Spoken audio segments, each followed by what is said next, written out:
मनु साहू पूर्वतन सरपंच ईशाणी ब्रह्मपुर ग्राम panchayat union for Cuttack सदर डेवलपमेंटर जड़े सक्रिय सदस्य।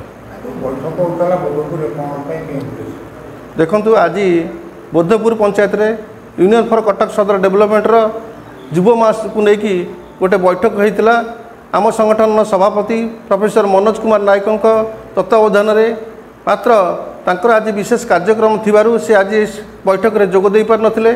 आज बैठक में मो सहित जोग देइछन्ती आम संगठन वरिष्ठ सदस्य विजय कुमार नायक ता सहित बड़ भाई उदय शासमल मध्य जोग देइथिले। ए बैठक में देखिया गोटे दृश्य देखा मिला एटी प्राय 25 रु 30 वर्षर युव मास जोग देइथिले जार संख्या 50 रु ऊर्ध्व थिला। यही जहाँ भारी खुशी लगिला ये बैठक में एभली कार्यक्रम कौन सी पंचायत बैठक में आम देखिनु।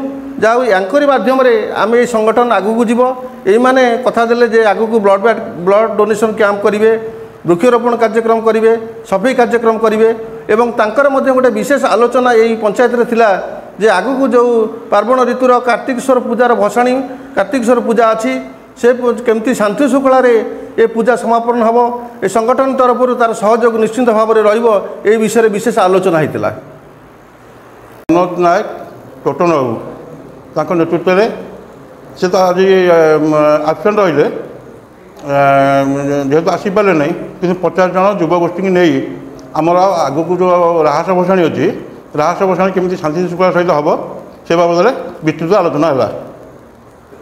आमर संगठन पिला माने समाज सेवा संपूर्ण सहयोग करेंगे आउ प्रतिश्रुति देले।